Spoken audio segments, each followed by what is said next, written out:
Okay, so I spent almost like 16 years in the corporate, and becoming a coach was not like a straight line process for me. Clarity is the first thing that is there in my dictionary, that. And while again it's part of the coaching methodology also, but one thing that has really helped me is, and the beautiful part is why I was able to shift getting clients right from day zero, was I will feel that in the last 20 years of my experience, I have that ability to naturally connect with people and also hear something that is unsaid. Now, since I have a greater realization. I have people around me, okay, who are on a similar journey. I have tools, I have time, I have resources. Then, if I'm not able to accelerate my evolution, then there's nobody else responsible other than me. Understanding, while now I realize that shifting my whole career twice in my life, from leaving corporate to joining an NGO to becoming an entrepreneur, was intuition. It has never been a single bulb on moment for me, or maybe I am not so good in recording those, could be any, but I feel it has always been a journey. Hi and welcome to Soul Velocity. I am Snehal Singh, your host, and I'm excited to take you on this incredible journey where we tap into the wisdom of entrepreneurs, authors, and creative visionaries, people who are transforming the world in ways we cannot even imagine. As the name suggests, Soul Velocity is all about finding that pivotal direction for your soul, mind, and body. A place where deep, real conversations ignite the fire to keep you moving forward.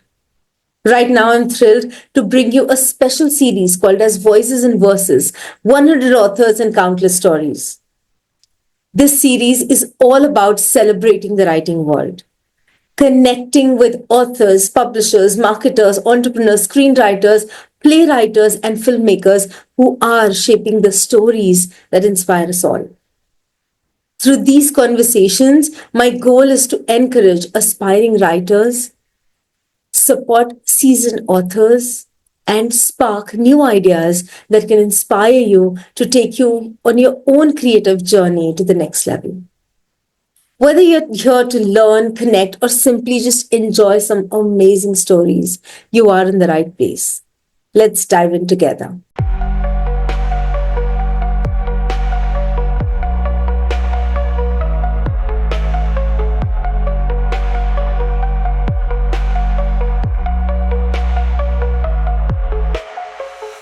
Hello and welcome to another episode of Soul Velocity as we're doing a special series, Voices and Verses, 100 Authors, Countless Stories. Today we do have an amazing personality with us who is a connection coach, a leadership coach, a TEDx speaker, TEDx and motivational speaker, and also an author. She's somebody who I know always has been writing consistently, and you can actually vouch for her consistency when it comes to writing. So let's indulge into a nice deep conversation about understanding the coaching world, understanding what different types of writings are, and just exploring that part. So let's welcome Rachna Singh. So Rachna, thank you so much for being here and giving us your time today. And if you're Thank you for having me. so if you're ready, we'll jump in. Uh, Let's begin with your journey itself. Like, what inspired you to step into this world of coaching, and how has being a coach also shaped your journey so far? Interesting. So I have reflected on this question multiple times in the last few years, and since you know me well, okay, so I spent almost like 16 years in the corporate, and becoming a coach was not like a straight line process for me. It went through its own circles, I would say, and some amount of, or I will say, a huge amount of reflection. And during my journey in the corporate back in 2017, I remember that I spent almost like 1 to 2 years contemplating that, is this what I want to do with my life till, for the next 20 years? And when I was doing this reflection, a very interesting question, I think that was my first experience of intuition. Okay, that popped up for me was that, is this the way you want to spend the second innings of your life? Because I was in my late 30s, or I would say not, yeah, late 30s that time. And interestingly, I got an answer that no, this is not how I want to spend my life, and climbing up the corporate ladder is not something which is exciting for me. And that is where the journey of, I will say, introspection, reflection, exploration started. And it was still not a path that had come to me naturally that I want to be a coach. And that is when I shifted to being part of an NGO. Okay, because in that reflection, I realized that what really excites me is contribution. And with that intent, I joined the NGO. I spent 5 years there. In that 5 year journey, I will still say that obviously every experience evolves you as an individual, as a human being. And that is what the NGO experience also did for me. There was a lot of self reflection. COVID happened, okay, and I feel that while nobody can say COVID was a boon for any one of us, the way we experienced the epidemic. But in that period, what I realized was one very important thing, that I need to evolve more as an individual, and for that I really need to step out of my comfort zone. Okay, and I still felt that I'm living in my comfort zone, and that is what pushed me to start exploring again. And the other thing why coaching happened to me was I realized that I am good with connecting with people and adding value to their lives. The second thing I realized, which a bit was missing in the NGO, was I wanted to see results. Okay, if I am contributing to someone's life, okay, while in an NGO you experience that, but I still felt it is far away from me. I couldn't see that real shift happening in front of me, which was making me dissatisfied. And that is how, through my own, I will say, exploration, I identified coaching. And then what happens when you look for something, the universe also helps you. So in that journey, what happened is my organization got a coach for some of us. Okay. And that is when I was able to do 2 plus 2. And I realized, okay, this is the path I want to take. And that is what propelled me to becoming a coach and realizing it. So it's interesting that you have had an experience of coaching and then you chose this as a pathway. So, what coaching methodologies, because there are many, okay, Right. coaching methodologies or philosophies do you resonate most with? So I still feel there's a lot of learning, and as a coach, you would resonate with me that it's like a endless learning. Okay, so I don't know when would I feel that I have really learned all the methodologies while, and as we keep learning, we keep evolving. But in the last few years, my realization has been that I love sticking to the basics of what coaching is, and that has given me a lot of power. Okay, so one of the simplest things that coaching, once you start learning coaching as a methodology, is asking questions. Okay, and it was very interesting for me because the art of asking questions was just not there after so many years of experience, because it was very transactional. The kind of questions I used to ask were transactional. So now I feel that certain things in the coaching methodology, be it asking questions or even listening as a skill, which is very, very close to my heart as on date. And my TEDx speech also was on listening, because the whole coaching journey helped me realize that these are, they sound very simple, okay, but as you delve into these tools, you would realize that their power is immense. So I stick to some of these, and the most important thing is, yes, the spiritual aspect of me as an individual, because coaching, when you go through some very amazing coaching sessions, they will tell you to be in the moment.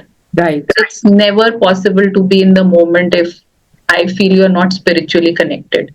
So my whole effort is to be in the moment, and the interesting methodology is letting go. Okay, because uh, till the time I had not become a coach, I always felt, coming from a corporate background, I need to have an answer to every problem. Okay, so the methodology is that I am there, and I am just there in the moment without even thinking of being a solution or being part of the solution. So these are some very basic methodologies. And yes, then, like all of us know, there are some very integral part of leadership coaching when you start doing it, be it the tools and the assessments that we have. And specifically, I am very deeply connected to certain tools like, for example, CPS, a core purpose statement tool that is propagated by ILEC, John Merton Global. It's a very powerful tool, and some other that I use very specifically, like to understand your leadership enneagram, or for example 360. So yeah, these are certain tools I use, but in terms of methodology, basics I feel are always the best that I stick to. Um, so when it comes to you bringing in difference into your clients' lives, okay, like these are the methodologies that you have implemented, have experienced, okay, so Right. how do you help your clients break through their mental blocks? Because while they sound very simple, each individual is different. So is there a strategy, is there a technique that you follow? How do you help them achieve clarity? Right. So clarity is the first thing that is there in my dictionary, that. And while again it's part of the coaching methodology also, but one thing that has really helped me is, and the beautiful part is why I was able to shift getting clients right from day zero, was I will feel that in the last 20 years of my experience, I have that ability to naturally connect with people and also hear something that is unsaid.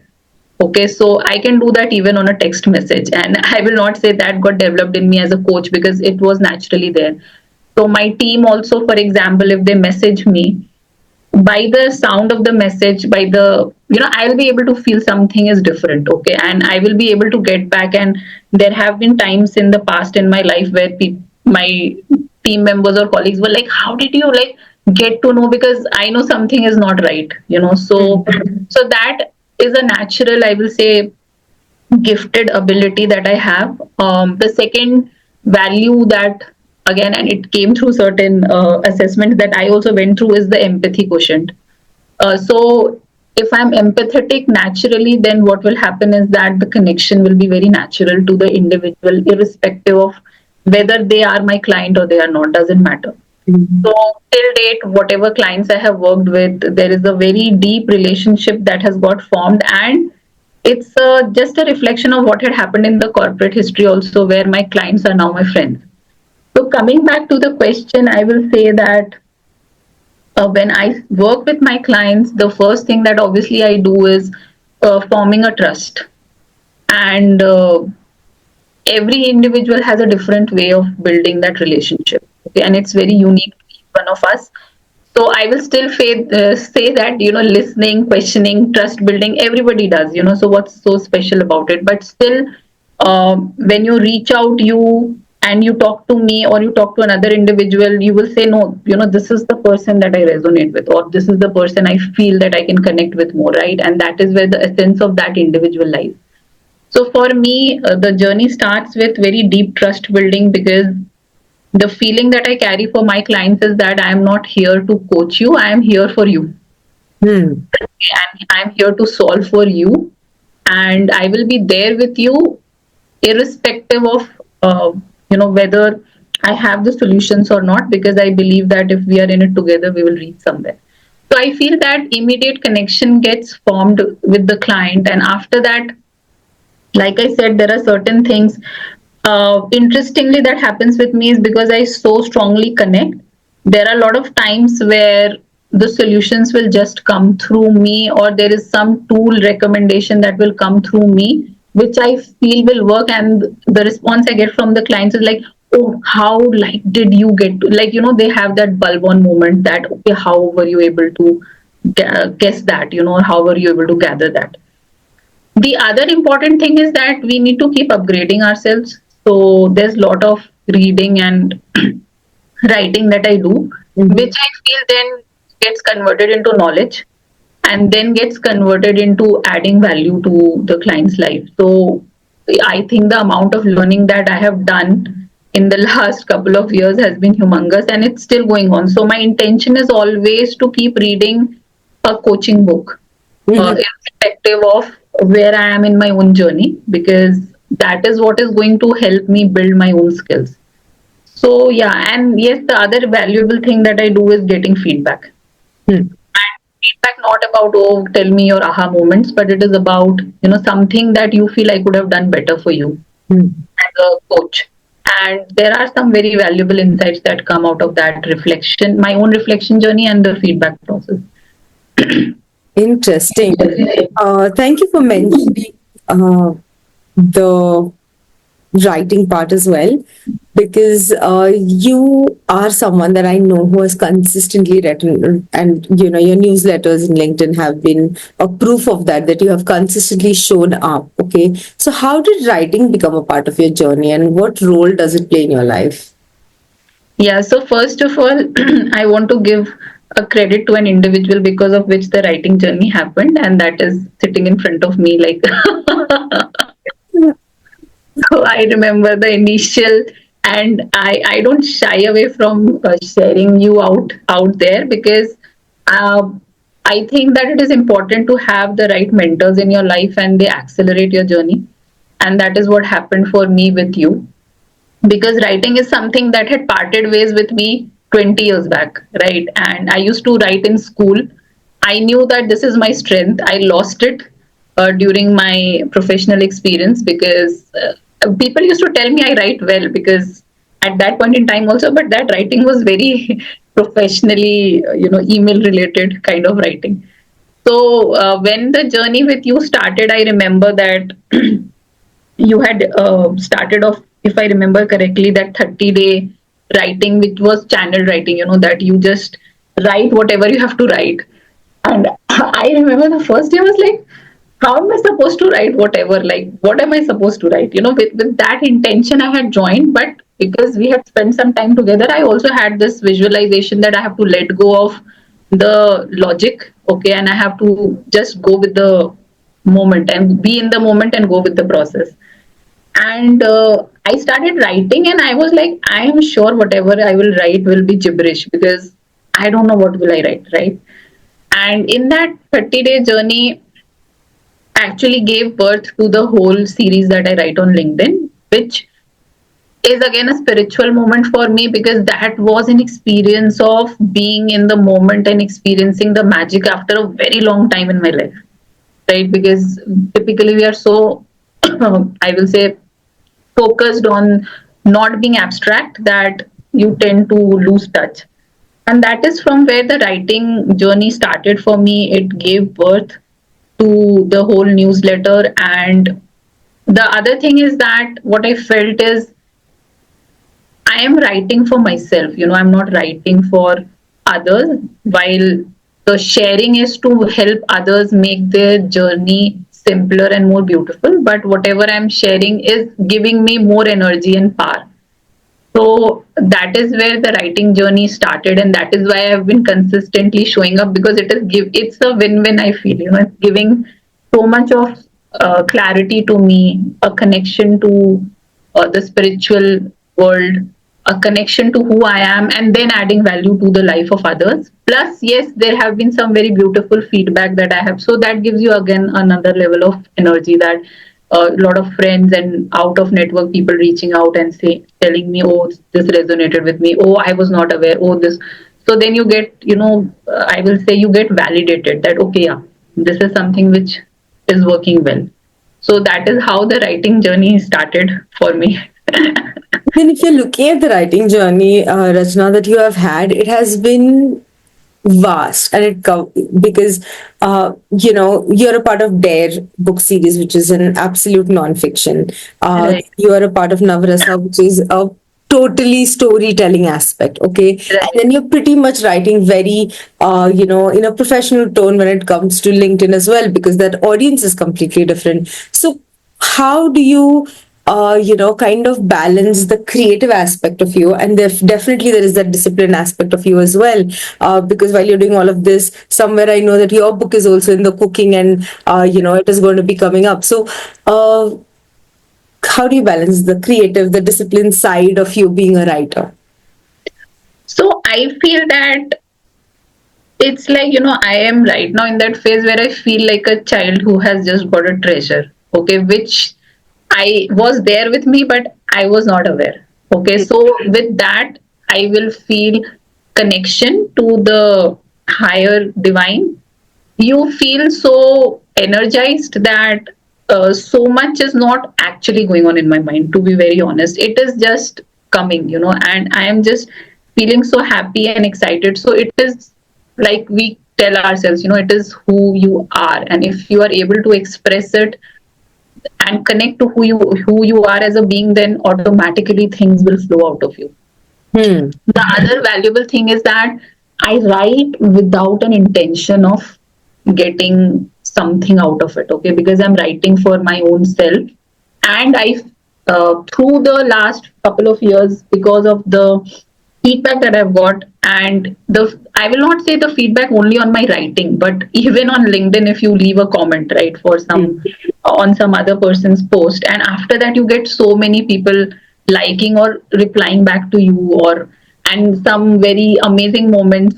Bulb on moment for me was when I just commented on Sir Gaur Gopal Das post, and I was not expecting that he would respond. I'm still assuming it is he and not his team, but he replying back, and I was like, okay, great, So that is the level at which if such a divine person is able to connect to what I'm writing, that means that I am going in the right direction.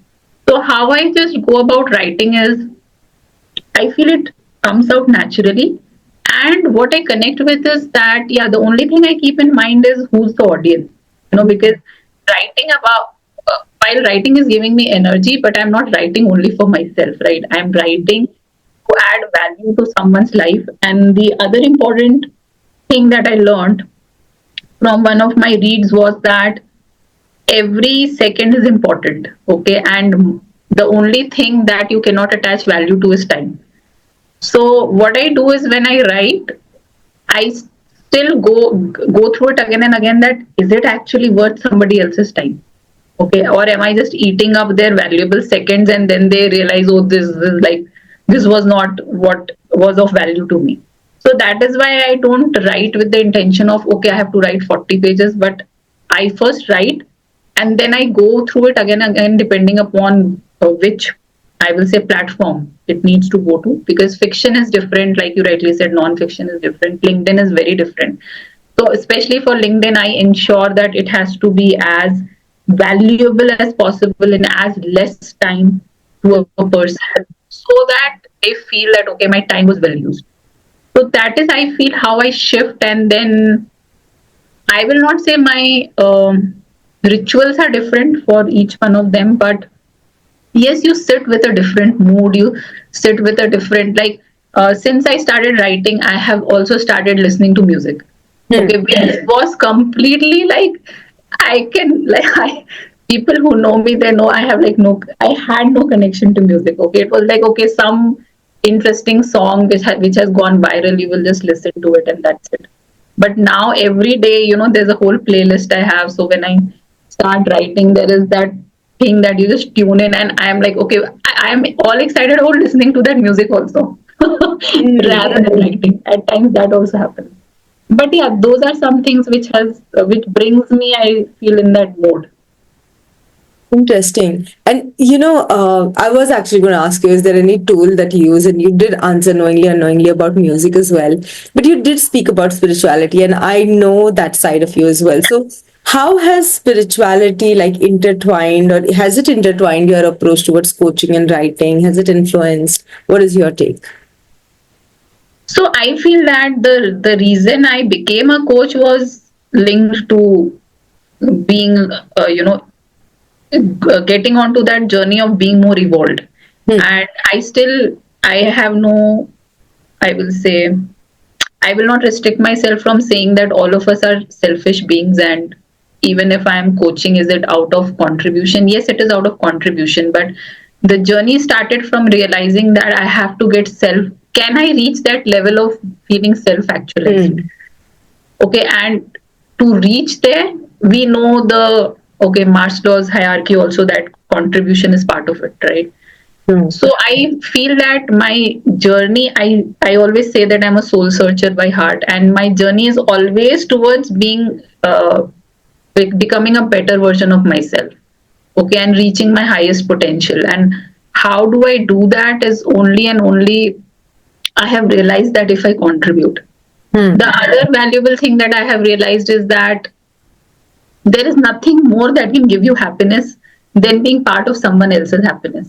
Like, I just can't put it in words, because that is the realization that keeps happening more and more, that if I contribute and if I see that okay, someone else has is feeling a shift in their happiness quotient, even 0.1%, okay, that can give me energy for days and days and days.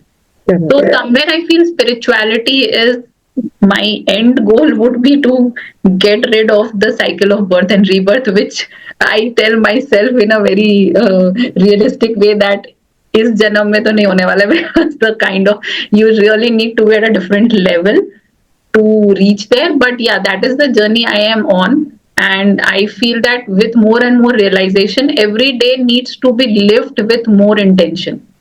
Now, since I have a greater realization, I have people around me, okay, who are on a similar journey. I have tools, I have time, I have resources. Then, if I'm not able to accelerate my evolution, then there's nobody else responsible other than me, okay, to not be able to experience it. So yeah, that is how I look at. And I have always felt spirituality is something which is different than religion. And that is how. So again, I want to really get the essence of Bhagavad Gita also, which I am realizing is very, very difficult. But yeah, that is the journey I'm on, and it gives a lot of energy. So I enjoy it. So, are there any practices, spiritual practices, spiritual belief that you think it has been transformative for you? So I'm still on that journey where I have to become a regular and very focused meditator. Okay, I haven't reached there. And in the recent few months, I will not deny from acknowledging while we are recording that I have stepped to taken two steps back rather than taken two, because I feel that is how it is, right? And there is no the problem will begin when we don't acknowledge where we are. True. Okay, so we have to acknowledge our journey and then reflect on what is why it is what it is, right? And then take your journey from there, because that is the reason we are human. So I feel that that is what I've realized, and certain rituals, definitely meditation is one of them. The second valuable thing is that again we did Artist's Way together. And Artist's Way is such a powerful, and I will say practical, for a person who doesn't understand, okay, or maybe is in a very initial phase of understanding what is a flow, how do you connect, what is intuition. And I think when I started Artist's Way, that is the place I was at, okay, because understanding, while now I realize that shifting my whole career twice in my life, from leaving corporate to joining an NGO to becoming an entrepreneur was intuition. Right. But I didn't realize it at that point in time. I was like something, because I was very hassled that I'm not enjoying what I'm doing. But it was actually intuition telling me that, see, this is not where you're supposed to be, right? And then whole shifting of career doesn't happen very logically for many of us, and that is true for me. So Artist's Way, again, since the time it got introduced, it has become part of me. I like every day write, and the day I don't write, I am telling myself that, see, today you have not written, okay, so it's there, right? So it has become a very integral part of me. And the other thing is obviously the simple things that we do every day, like for example our affirmations.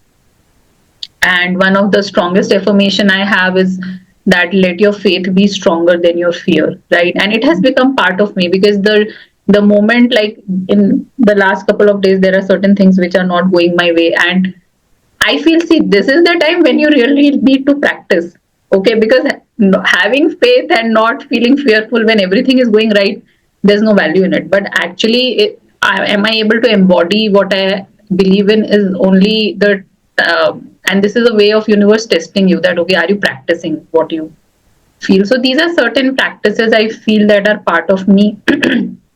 Very simple, but I feel very powerful. Interesting. You have pretty much answered this, but I want to take a step further and, mostly people who are at a very initial phase where they're still even exploring what spirituality means to them. Okay.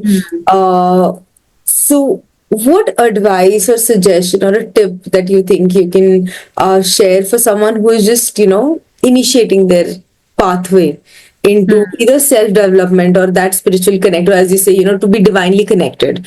Uh, what would you say? I feel the starting point is just asking ourselves, am I happy where I am? Mhm. If the answer is no, okay, then there is something that needs to shift. Correct. And typically the way that we know ourselves is that we want to shift at a faster pace because we don't want to waste our energy, right? And as humans we have a tendency to save energy because that is how biologically we have been designed. So anything that helps us save energy, we will do that. So the moment I realized that, I ask a question to myself, am I happy? If the answer is typically no, then the easiest way to save my energy and get happy is to look outside. What can I shift? Okay, can I get a new wallet? Can I get some new clothes? And this is the easiest way to initially feel happy, right? But the moment I get that particular attire, after a few days I'm again maybe in the same state because I know that this clothing is not going to give me happiness for my entire life till the time I live. Okay, and that is when we need to tell ourselves, okay, then what can I do differently to feel happiness from within? Okay, and I feel that is the simple way to start our spiritual journey. The second most important value that I have realized is please have a guide, have a mentor. Because if you are starting anything new, like when we were young, we had our parents as our guide, right? Then we were put in school, which is a system in place to help you accelerate your journey. And what I have realized is that if you are ready, there are two simple ways. One is look for the right guidance. It could be a online person, okay, like for example, even Gaur Gopal Das sir or Om Swami sir, whom I follow. I haven't met them till now. Okay, that is again one of the, I will say, manifestations I have to meet them in person. But I feel that spiritual spirits have so much of uh, I will say aura that even if you don't meet them in person, you can still keep learning from them while feeling they are there. Right. So find a guru, and that will make things very, very simple. Otherwise, it will become, I feel so complex that you will feel, I don't know why I'm doing it, just leave it. So for a beginner, I feel that's the easiest way to move forward. I loved what you're saying. And, that has been a thing for me as well, at times, just knowing or having a guiding person, as you said, whether we've met them in person or not, there are many options today to be in touch. Like earlier days, there was either a physical guru whom you could go and meet, or there Yes. was nothing in between. And, many a times, sometimes just listening to something, okay, has been a pivotal moment for me. Like at one point in time, the initial phase or my first phase of, okay, wow, this is a good perspective to live your life from, was when I heard that, you are a child of God and everything is available for you. And I'm like, okay, it sounds simple. What is there in that perspective kind of, opened up a lot of doors of exploring spirituality, understanding who I am, self-worth, and everything came in. And then came a time when, while I was doing NLP for so many years prior to that one dialogue which I heard Wayne Dyer say, which is, when you change the way you look at things, the things you look at change. That again, brought in a different perspective, and again there was a pivot. So, Right. is there any one, of course there are going to be many for you as well, but is there any one that you can share with us today as an insight or an experience which, brought in a huge shift in your perspective? Hmm. So, as I reflect, the interesting part is it has never been a single bulb on moment for me, or maybe I am not so good in recording those. Could be any, but I feel it has always been a journey. Okay, and there, I can't remember a one fine day, I got up and this happened. I can't put my finger on anything like that. Though in the last 2 years, yeah, I can tell that I'm a very different person than what I was 2 years back. I can feel it, okay, and people around me feel it, okay, and I can see the shift in my own family because the way we used to look at things, like, to just give a simple example, that if I lose a wallet, had I lost a wallet 2 years back or 2.5 years back, the way I would have responded to that situation versus the way I responded is very different. Or, for example, if something would not have gone the way I had wanted it to go, the way I would have responded it 2 years back would have been very different than now. So I feel that journey has been step by step, and there have been very many bulb on moments for me, small ones. But I knew in that moment that okay, the shift has happened. Okay, like for example, I'll give a simple example. Like when I started doing Artist's Way, and I did not realize what do you mean by being in a flow. I was like, what is flow? Please, yeah, like so I am not able to get that concept at all. Okay, and then if you remember, we used to have discussions, and coming from a corporate, when you get too structured, and I will not say that is wrong, okay, because I still vouch for structure. That is, everything needs to be in balance, okay. Transactional, being too abstract, I just live by that philosophy that the balance needs to come in. So I realized that I'm doing Artist's Way, and suddenly I'm writing something, and I'm like, okay, great. This is not what I would have written, logically. So this has just come from somewhere. And then, if you remember, in Artist's Way, they say don't go back and read what it, just leave it there. And then suddenly I'm realizing that okay, there is certain thing that I wanted to happen or not happen, and it happened automatically. So if I wanted to give an example, a meeting to not happen because I felt that, not for my own selfish reasons, but I felt that no, this is something which I feel is not right, and suddenly the other person is also resonating with the same vibration. Hmm. These are certain things that started happening, and I started realizing that okay, wow, yeah, so the realization of letting go, for example, didn't come easy to me, but I realized that no, this is, and one fine day I realized that okay, I have understood what letting go is to some extent. Hmm. Okay, so there have been very, I will say, uh, tiny moments in my life, slow and steady, I would say, where I feel that okay, there is certain shift that has happened, but can't put my finger on a very one big I think moment. that's cool because, in reflection, even if I am talking about these moments, I think we just look at the concept, as you said, about being in the flow, and then we go exploring to understand what exactly is it, okay? Yes. And then finally get to a point, oh, this is what you were talking about, or this is what it is. And sometimes it is a long journey. And life, as we know, is not exactly the same every single day. You are somebody that I feel, or I have noticed, is generally, calmer in situations and so on. So what keeps you grounded? Because there is unpredictability, there is uncertainty. What keeps you grounded?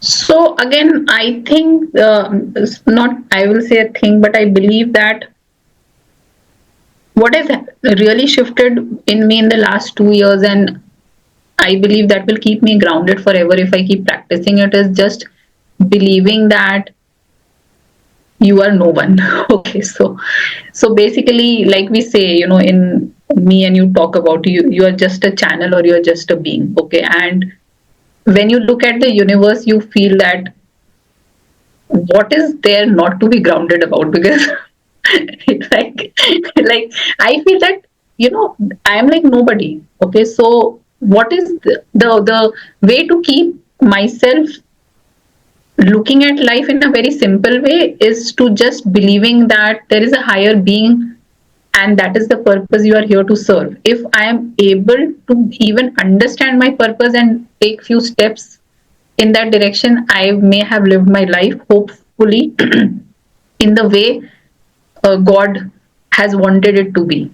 Okay, and when I live with that intention, I feel that there's nothing that can help me not feel grounded, because there's a purpose that I have to serve and I haven't served it at all till now. Okay, and the other thing that I keep telling myself is that by God's grace, I have been blessed with health. I've been blessed with a good family. I've been blessed with resources, right? And if I still am not able to contribute to a higher purpose, then what have I lived for? What purpose have I served? So the simple way is, one, yes, there are certain rituals that we all follow that comes as not being part of just being part of coaching, but it becomes part of you, is following those daily rituals. Okay, be it intention setting. Okay, be it, again, meditation again is a powerful tool to help us feel grounded. And then yes, I have my own exercise of praying every day, going to the temple. So these are things that were taught initially to us just as part of discipline, that ye karna hai, right? क्यों करना है? Sadly, that journey got lost. Okay, and that comes back to us only when we start reading our literature. But yeah, these are very, very simple, I will say, tools. And every day the feeling I get is, okay, I done enough, and have I reached my potential? I always get an answer, no, boss, you're nowhere there. So then there is nothing to take off after that. I am very much grounded after that. I think I think with that, that inner voice that creates that question itself is damn grounding, because sometimes you forget asking these questions, and if it is Mm. naturally to you, that actually explains how you are, someone who is organized and calm in your, mind and so on. Now, before I move to the last segment, one last question before that, and that is, in your journey, so far through and through. What would you say is one of the biggest lesson you have learned along the way? So the biggest lesson I feel for me has been that you have to believe. Okay, and when it comes to belief, it has to be pure 100% belief. Okay, and I still feel I haven't reached there, that you have to let go and believe that things are happening for you, even when you see that, okay, this is not what I had wanted, right? But you have to 100% believe in yourself, and that belief will come when you believe in the divine. So I think the moment we start absorbing it and it becomes part of us is when we completely see a different version of ourselves. The second I feel is, so there are a lot of things, but I feel this has been one of my biggest lesson in life. The second interesting lesson has been that don't let go of your inner child. Okay, like I am just getting back into being humorous again, because I was, I am not saying I was very funny in my school or college days, but just enjoying being with people and doing something unconventional, which in elder set of people you will not easily see. So the moment you start enjoying life, and this is what I have again learned, please enjoy what you are doing, and please enjoy if something is not happening, then also enjoy it, or just surprise people with, not by being non-authentic, just be your authentic self, but surprise people that, okay, people above 40 can also be funny in a professional setting. Okay, or they can crack foolish jokes, or they can do things that you will not expect them to do at this age. And I feel that has really helped me start feeling childlike again. Hmm. Just enjoying, and people can feel your vibration in that moment that, okay, this is not the person that we knew few years back because something. So yeah, these are few things that have really worked for me, or have been the biggest learning for me. Thank you. Thank you for sharing. The conversation so far has been so interesting, Rachna. And you have, shed light on many, many, many aspects, whether it is about writing, whether it is spirituality, or whether it is, your way of coaching. And I loved the aspect where you said that I'm not here to coach you, I'm here to be there for you. And I think that changes the entire aspect of, how you actually work. As a parting message, what would you like to say to our audience as their takeaway or something that you would say, a tip or a mantra? So the biggest tip I would say is that please find a way to connect with yourself and be who you are. Right? The moment you are able to solve this mystery, rest everything will fall in place. So just be who you are, and it's, I will not say it's an easy journey. It's a very complex journey to even figure out who am I as a person, right? As an individual. But the moment we are able to figure that out, and then we are able to align ourselves with that, that is where we start suddenly feeling that life is easy. Hmm. Okay, it's not as complex as it looks. The second parting message I would say is that please believe that you are taken care of. Okay, we always feel that I have to solve this problem, my child is doing this, I have to do that, I am, so we put so much of pressure on ourselves that we feel that I have to solve for everything. But we need to start again going back to our roots and realizing that there is everything for you is being taken care of if you just let go of and remember that there is a higher being that is there for you. And then you start feeling so powerful and so relaxed that okay, I don't have to solve this problem. So yeah, these are just the two things I will leave with everyone.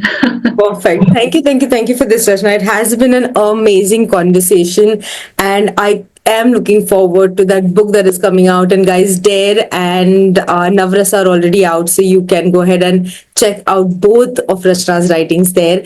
And one thing that you definitely cannot miss out on is her LinkedIn newsletter. If you haven't subscribed yet, you should, and go back and read all the previous ones as well, because they have a beautiful sequence and a good read, is how I would place it. So once again, Rachna, thank you, thank you, thank you for your time, for being here and sharing such insightful things and being absolutely raw about it. So thank you, thank you, thank you. And to everyone, please remember, we all are born abundant. All we need to do is claim that abundance by taking one step at a time. So I'm hoping that you have taken that one step today, and I will see you with our next episode. Thank you.